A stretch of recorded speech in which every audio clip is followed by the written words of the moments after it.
गांव में एक औरत टमाटर बेचने का काम करती थी। उसका नाम था मीरा। मीरा रोज सवेरे गांव के बाहर लगने वाली बड़ी सब्जी मंडी में जाके ताजे ताजे लाल टमाटर लाती और उन्हें गांव में घूम घूम कर बेचती। टमाटर ले लो, टमाटर, ताजे ताजे लाल लाल टमाटर, टमाटर ले लो। अरे मीरा, जरा आधा किलो टमाटर तो तोल दे। सिर्फ आधा किलो? आधा किलो में क्या होता है दीदी, कम से कम 1 किलो तो लो। ताजे ताजे लाल टमाटर है, बच्चों को खिलाओगी तो टमाटर जैसे लाल लाल हो जाएंगे। अच्छा ठीक है, 1 किलो दे दो। मीरा आगे चल पड़ती है। अरे मीरा बहन, जरा 1 किलो टमाटर तो तोल देना। क्यों नहीं भाई साहब, अभी लो। मीरा उस आदमी को 1 किलो टमाटर देके आगे बढ़ जाती है। धीरे धीरे गांव में घूमते घूमते उसके सारे टमाटर बिक जाते हैं और वो खाली टोकरा लिए घर आ जाती है। अरे वाह, आज तो अच्छी कमाई हो गई है।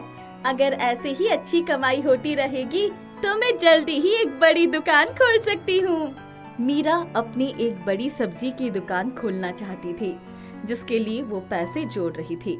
अगले दिन मीरा जब सब्जी मंडी जाती है टमाटर खरीदने, तो उसे नजर एक दुकान के बाहर लगे टमाटर के ढेर पर पड़ी।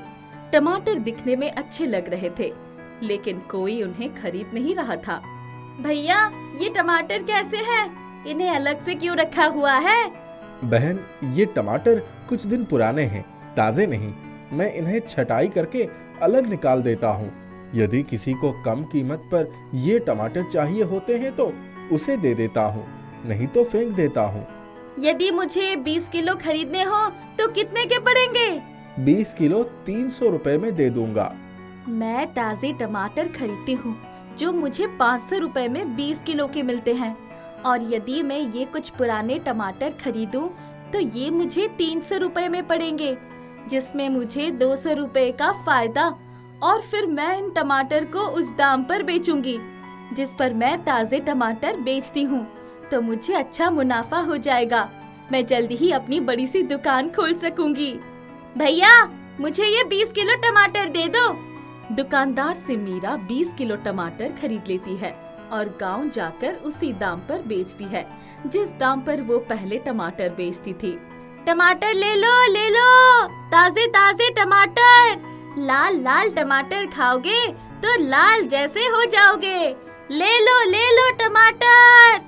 अरे ओ मीरा, जरा 1 पाव टमाटर तो दे दे। क्या माँ जी, बस 1 पाव? कम से कम 1 किलो तो ले लो। अच्छा चल, एक काम कर, आधा किलो कर दो। मीरा बूढ़ी औरत को वो पुराने टमाटर उसी दाम में बेचती है जिस पर वो पहले बेचा करती थी। उस दिन भी मीरा को सभी टमाटर अच्छे दाम पर बिक जाते हैं। वो घर आकर पैसे गिनती है। अरे वाह, आज तो अच्छी कमाई हो गई है और पुराने टमाटर खरीदकर कुछ और पैसे भी बच गए। अब तो मैं जल्दी ही एक बड़ी सी दुकान की मालकिन बन जाऊंगी। मीरा के मन में लालच घर कर गया था। अब वो प्रतिदिन मंडी से पुराने टमाटर कम दाम पर खरीदकर गांव में अच्छे दामों पर बेचती, जिससे उसके पास पैसों की खूब बचत होती। एक दिन एक औरत मीरा से उसके टमाटर की शिकायत करती है। अरे ओ मीरा, आजकल कैसे टमाटर लाती है तू? ना उसमें रस है और ना ही स्वाद। टमाटर काटो तो कुछ बदबू भी आती है, जैसे पुराने टमाटर हो। अरे ऐसे कैसे हो सकता है? मैं तो मंडी से एकदम बढ़िया ताजे टमाटर लाती हूँ। आप तो बेकार ही मुझ पर इल्जाम लगा रही है। मेरे पास उत्तम टमाटर है, लेने हैं तो ले लो, नहीं तो आगे बढ़ो। धीरे धीरे लोग इसी तरह मीरा से उसके टमाटरों की शिकायत करने लगते हैं। वो उनसे भला बुरा कहती। एक दिन, टमाटर ले लो, ताजे ताजे लाल टमाटर। अरे नहीं चाहिए तुम्हारे टमाटर, चली जाओ यहाँ से। मंडी से सड़े गले टमाटर लाकर बेचती हो और कहती हो ताजे ताजे टमाटर। जाओ जाओ यहाँ से, कहीं और जाकर बेचना सड़े गले टमाटर। मीरा वापस घर आ जाती है। अब जब भी मीरा टमाटर बेचने जाती, लोग उसे टमाटर नहीं खरीदते, उल्टा उसे भला बुरा कहते। धीरे धीरे मीरा को अपनी गलती का एहसास होता है। वो मंडी से पहले की तरह ताजे टमाटर खरीद कर लाती है। टमाटर ले लो, ताजे ताजे लाल टमाटर। अरे बड़ी बेशरम हो तुम, फिर से वापस आ गई। तुमसे कहा था ना कोई तुमसे टमाटर नहीं खरीदेगा। अब जाओ, चली जाओ यहाँ से। मुझे माफ कर दीजिए, मुझसे बहुत बड़ी गलती हो गई। मैंने आप लोगों का विश्वास तोड़ा है। मंडी से पुराने सड़े गले टमाटर खरीदकर आप लोगों को उचित दाम पर बेचती थी। मैं एक बड़ी सी सब्जी की दुकान खोलना चाहती थी और इसलिए मेरे मन में लालच आ गया था और अपने लालच में मैंने अपने लोगों के साथ छल किया। मुझे माफ कर दीजिए, मैं अब कभी ऐसा नहीं करूंगी। अब से मैं ताजे टमाटर ही बेचूंगी। आप चाहे तो चक्कर देख लीजिए। गांव के कुछ लोग मीरा के लाए टमाटर चक्कर देखते हैं। हाँ, ये टमाटर तो ताजे हैं, लेकिन याद रखना, यदि फिर कभी तुमने हमारे साथ छल किया तो कोई तुमसे टमाटर नहीं खरीदेगा। नहीं नहीं, फिर कभी ऐसी गलती नहीं होगी। सब लोग मीरा से टमाटर खरीदते हैं और मीरा खुशी खुशी घर वापस आ जाती है।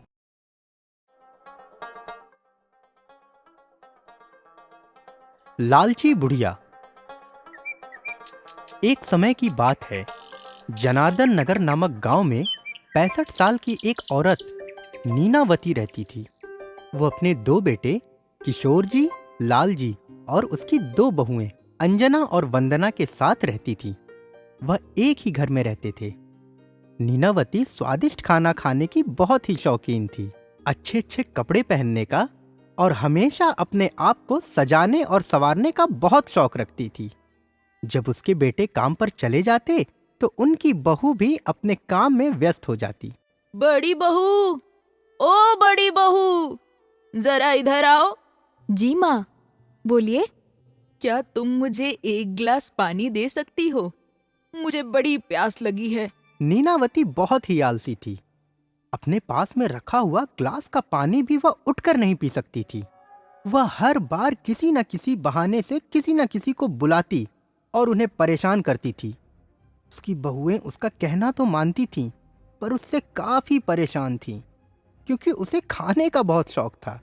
इसलिए जब रसोई में अच्छा पकवान बनने लगता तो वो अपने आप को रोक नहीं पाती और रसोई घर में चली जाया करती थी और देखना चाहती थी कि क्या बन रहा है। अरे बहू, सुनो, तुम क्या पका रही हो? खुशबू तो बहुत अच्छी आ रही है। जब नैनावती की बहुएं खाना बना लेती तो वह इंतजार किया करती थी कि वह कब रसोई घर से बाहर निकले। जैसे ही उसकी बहुएं रसोई घर से बाहर निकलती, वह रसोई घर में घुस जाती और अच्छे पकवान को देखने लगती और अलग से एक बर्तन में निकाल कर चुपचाप अपने कमरे में ले जाती थी। और खाने के समय बहुएं पहले सबको खाना परोसती थीं और फिर जब उनकी बारी आती तो खाना कम पड़ जाता था। पता ही नहीं चलता था कि खाना कैसे कम हो जाता है। उनके पति कहते कि रोज रोज खाना कम पड़ता है और ज्यादा खाना क्यों नहीं बनाते तुम लोग। ऐसा सुनकर नैनावती खुश होती थी, मगर अपने बेटे को कुछ नहीं कहती थी। एक दिन की बात है, किशोर ने बाजार से कुछ मिठाइयाँ खरीदी और घर लेकर आया। वह मिठाइयाँ उन्होंने अपने बच्चों को दे दी। जैसे ही नैनावती ने मिठाई का डब्बा देखा तो उसके मुंह में तो पानी आ गया और वह अपने आप को रोक नहीं पाई। वो अपने पोते पोतियों के पास आई और मिठाई का डब्बा उनसे ले लिया।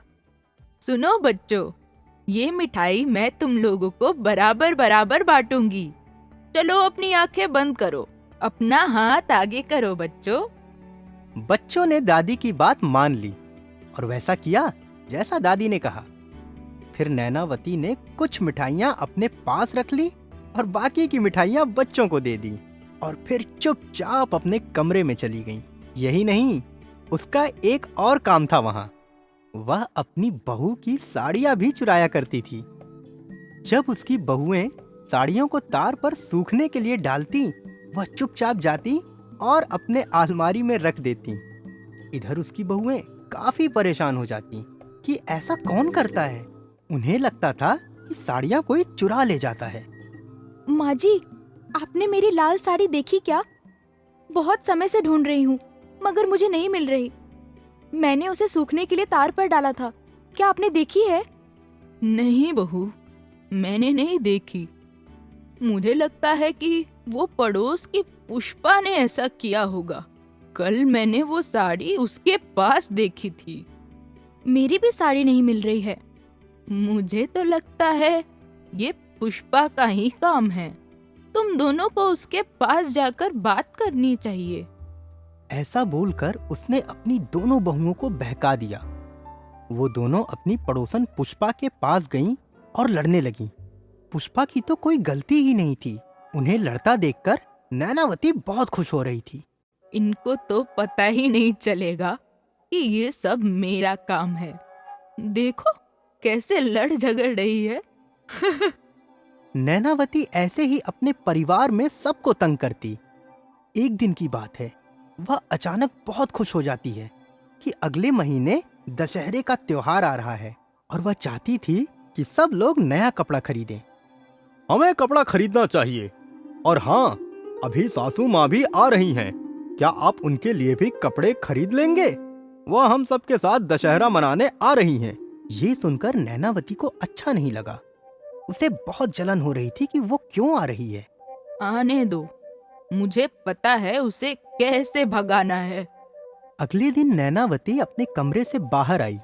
उसने अपने बेटे और बहुओं को किसी का इंतजार करते देखा। वह सब बरामदे में खड़े थे। हे भगवान, देखो कैसे ये लोग उसका इंतजार कर रहे हैं। क्या इन्होंने मेरा इंतजार किया है कभी ऐसे? हे भगवान। फिर उसके बाद बड़े बेटे की सास पद्मा वहां आती है। उन्हें देखते ही बच्चे उनके पास दौड़ कर जाते हैं। पद्मा सबके लिए कुछ न कुछ उपहार लेकर आई थी। बच्चों के लिए खिलौने और बेटियों के लिए साड़ियां। पद्मा ने नैनावती को एक सुंदर सा बॉक्स भेंट किया। नैनावती बॉक्स लेकर चुपचाप अपने कमरे में चली गई। जैसे ही अपने कमरे में गई, उसे स्वादिष्ट खाने की खुशबू आने लगी। तो वो सोचने लगी कि बहुत कुछ बना है आज तो। यही सोचकर वह मन ही मन खूब जल रही थी। ये देखो कितने स्वादिष्ट पकवान बनाए हैं। मेरे लिए क्या नहीं बना सकती थी? अभी मैं इसको मजा चखाती हूँ। जैसे ही वह दोनों रसोई से बाहर आती हैं, नैनावती तुरंत रसोई घर में जाती है और पकवान में खूब सारी मिर्ची डाल देती है। फिर जैसे ही सबने खाना शुरू किया, सब लोगों से खाया ही नहीं गया। सबको खूब मिर्ची लग रही थी। सब पानी पीते जा रहे थे, मगर नैनावती ने तो खाने को छुआ ही नहीं था। किसी को शक ना हो, इसके लिए वह तीखा लगने का नाटक करने लगी कि उसे भी खूब मिर्ची लगी है और पानी पीने लगी। मगर पद्मा को शक हो गया। पद्मा की माँ ने नैनावती को कुछ ना खाते हुए देख लिया था। उसे ऐसा लगा कि कुछ तो गड़बड़ है। पद्मा ने नैनावती पर नजर रखनी शुरू की। ऐसे ही कुछ दिन बीत जाते हैं। तभी एक दिन पद्मा ने देखा कि नैनावती बच्चों की मिठाइयाँ चुरा कर खाती है और अपने बहू की साड़ियाँ चुराकर उसे बक्से में रखती है। उसने यह भी देखा कि रसोई में से सब्जियां बाहर लेके आकर अपने कमरे में रख देती है। इन एक हफ्ते में पद्मा को नानावती के बारे में बहुत कुछ पता चल गया। एक दिन जब सब लोग एक साथ बैठे हुए थे, पद्मा ने सोचा, हाँ, यही सही वक्त है कि इस घर में क्या हो रहा है वह बात सबको पता चले। नैनावती, सुनाइए, क्या वो बॉक्स आप मुझे लाकर दे सकती हैं जो मैंने आपको दिया था? ऐसा कहकर पद्मा नैनावती के कमरे में जाती है, पर नैनावती पद्मा से पहले जाने की कोशिश कर रही थी, पर वह पीछे हो गई। इधर पद्मा ने बक्सा जैसे ही सबके सामने खोला, सब लोग दंग रह गए। उसमें कई प्रकार की मिठाइयाँ, साड़ियाँ और पैसे भी थे। वह यह सब अपने परिवार वालों से चुराया करती थी। नैनावती, तुम्हारे बेटे, तुम्हारी बहुएं, तुम्हारे पोता पोती, ये तुम्हारा अपना परिवार है। ये किसी और का नहीं है। ये तुम्हारे सब अपने हैं। तुम्हें क्या लगता है जो तुम कर रही हो वो सही है? माँ, आप ऐसा क्यों कर रही थीं? इसी कारण से बच्चे आपसे हमेशा परेशान रहते थे।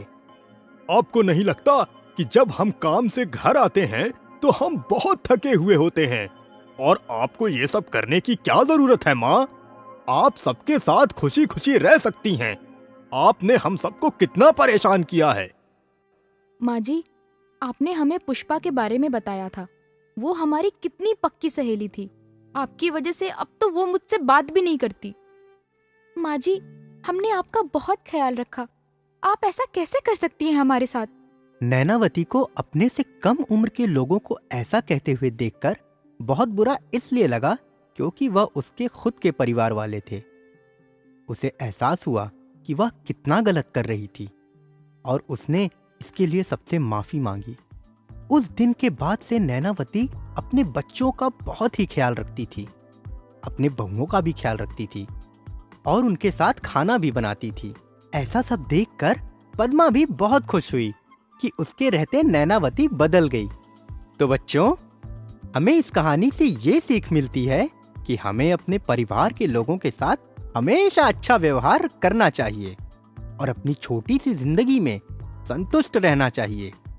उम्र के साथ हमें अपना व्यवहार भी बदलना चाहिए। लालची दूध वाला। एक गंगाराम नाम का व्यक्ति था। उसके पास 2 गाय थी और वो गांव में घूम घूम कर दूध बेचने का काम किया करता था। अरे रुको गंगाराम भाई, आओ जरा, 1 लीटर दूध दे दो जल्दी से। जी अभी देता हूँ। गंगाराम उस आदमी को दूध दे देता है। आपका दूध तो एकदम स्वादिष्ट और बिना मिलावट का होता है। वहीं देख लीजिए, संजीव को दूध कम और पानी ज्यादा बेचता है। क्या सच में? ना बाबा ना, मैं तो कभी ऐसा ना करूं। इतना कहकर गंगाराम वहाँ से चला जाता है। थोड़ा आगे जाने पर उसे याद आता है कि आज घर पर लकड़ी नहीं है। अरे याद आया, आज तो घर पर बिल्कुल भी लकड़ियाँ नहीं बची। सीता ने कहा था लकड़ी काट कर जंगल से लेते आना। अभी जाता हूँ और लकड़ी काट कर लाता हूँ। गंगाराम अपनी साइकिल के साथ जंगल आता है और लकड़ियाँ काटने में लग जाता है। इतनी लकड़ियाँ काफी हैं। चलो अब घर चलता हूँ। गंगाराम साइकिल के पीछे लकड़ियाँ बांध लेता है और वापस घर आने लगता है। तभी उसे किसी के गाने की आवाज आती है। मैं तो रास्ते से जा रहा था, भेलपुर जा रहा था। अरे ये आवाज कहाँ से आ रही है? अभी देखता हूँ। गंगाराम देखता है संजीव जंगल में आकर अपनी दूध में मिलावट कर रहा है। अरे ये तो संजीव है, यहाँ क्या कर रहा है? गंगाराम संजीव के पास जाता है। संजीव गंगाराम को देखकर डर जाता है। गंगाराम, तुम यहाँ क्या कर रहे हो? जाओ जाओ जाओ यहाँ से। संजीव, ये तुम गलत कर रहे हो। अपने ग्राहकों को मिलावटी सामान बेचने का सोच रहे हो। अरे ये एक दिन की बात नहीं है, ये मेरा हर रोज का काम है। ज्यादा पैसा कमाना है तो ये सब करना पड़ता है। तुम नहीं समझोगे।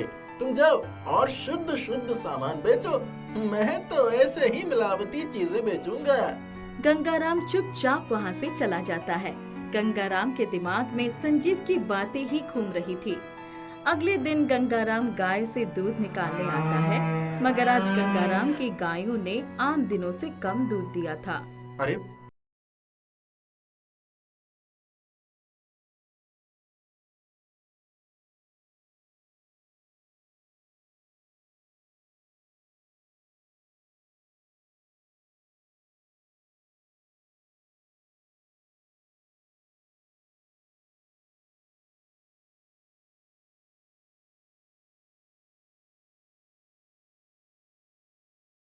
सोचकर गंगाराम दूध में मिलावट करके दूध का मात्रा बढ़ा देता है और दूध बेचने निकल पड़ता है।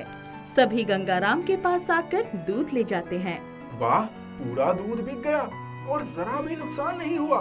क्या खूब तरकीब है। अगले दिन गंगाराम की गायों ने पहले जैसा ही दूध दिया, मगर आज भी गंगाराम के मन में लालच आ जाता है। अगर थोड़ा सा मिलावट कर दूंगा तो किसी को पता नहीं चलेगा और ज्यादा दूध बिकेगा तो पैसे भी ज्यादा मिलेंगे।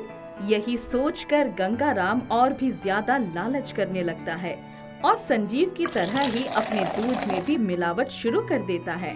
कुछ दिनों तक कोई कुछ भी नहीं बोलता है। कुछ दिनों बाद सभी गंगाराम से शिकायत करने लगते हैं। गंगाराम, आजकल आपके दूध में भी वो बात नहीं रह गई है जो पहले थी। पहले बच्चे झट से दूध पी लेते थे, मगर अब तो कहते हैं बिल्कुल स्वादिष्ट नहीं है।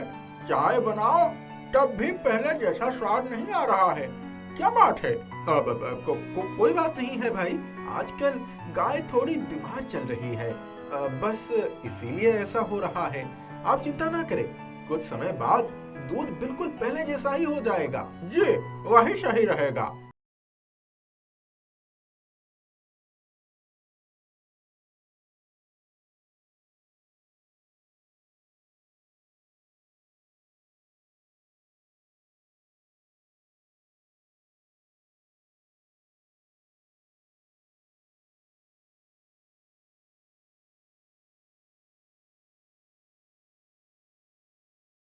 गंगाराम दूध में मिलावट करना नहीं छोड़ता है। तभी गांव में मिंटू नाम का एक आदमी कुछ गाय खरीद लेता है और दूध बेचने का काम शुरू कर देता है। मिंटू बिल्कुल शुद्ध दूध दिया करता था। बिना मिलावट का सभी लोग मिंटू के पास से ही दूध लेने लगते हैं, क्योंकि गंगाराम के दूध में बिल्कुल भी स्वाद नहीं होता था। ये देख गंगाराम को बहुत जलन होती है। अरे, ये अचानक मिंटू दूध बेचना क्यों शुरू कर दिया? उसकी वजह से मेरा पूरा धंधा चौपट हो गया। कोई भी मुझसे दूध लेने नहीं आता, सभी उसी के पास जाते हैं। इसका कुछ ना कुछ तो करना ही पड़ेगा। गंगाराम संजीव के पास जाता है। देख रहे हो संजीव भाई, मिंटू ने क्या किया? हम दोनों का धंधा उसने बंद करवा दिया है। हाँ, ये तो तुम सही कह रहे हो। इसका कुछ ना कुछ तो करना पड़ेगा। क्यों ना हम दोनों मिलकर उसके दूध में भी मिलावट कर दें, जिससे उसके पास कोई भी ग्राहक नहीं जाएगा। मगर वो कैसे? जब वो दूध निकाल कर जाएगा, तब हम जाकर उसके दूध में पानी मिला देंगे। हाँ हाँ, ये सही रहेगा। संजीव और गंगाराम दोनों मिंटू के घर के आसपास घूमने लगते हैं। जैसे ही मिंटू दूध निकालकर घर के अंदर जाता है, वैसे ही गंगाराम और संजीव वहां आकर दूध में पानी मिलाकर भाग जाते हैं। अब मजा आएगा। हर रोज दोनों यही करने लगते हैं। सभी मिंटू से भी दूध की शिकायत करने लगते हैं। मैं तो कभी भी मिलावट नहीं करता, फिर मेरे दूध मिलावटी दूध कैसे हो सकती हैं? मिंटू सोच में पड़ जाता है और फिर अचानक एक दिन गंगाराम और संजीव को उसके दूध में पानी मिलाते देख लेता है। अच्छा, तो ये इन दोनों का काम है। इन दोनों को तो मैं अच्छा सबक सिखाऊंगा। अगले दिन मिंटू गांव वालों को ये बताता है और दोनों को सबके सामने रंगे हाथों पकड़वाने का सोचता है। जैसे ही गंगाराम और संजीव दूध में मिलावट करने आते हैं, मिंटू सभी गांव वालों को लेकर वहां पहुंच जाता है। ये देख गंगाराम और संजीव बहुत डर जाते हैं। गांव वाले दोनों की बहुत पिटाई करते हैं। मैंने तुम दोनों के साथ आज तक कभी कुछ बुरा नहीं किया, फिर भी तुम लोगों ने ऐसा क्यों किया? तुम्हारी वजह से हमारा धंधा चौपट हो गया था, इसीलिए हमें तुमसे जलन होने लगी थी, इसीलिए हमने ऐसा किया। अरे देखो भाइयों, इन दोनों से कोई भी दूध मत लेना। अब से हम सिर्फ मिंटू से ही दूध लेंगे। अपनी लालच की वजह से गंगाराम अपना धंधा बंद करवा लेता है और अब वो चाहकर भी कुछ नहीं कर पाता।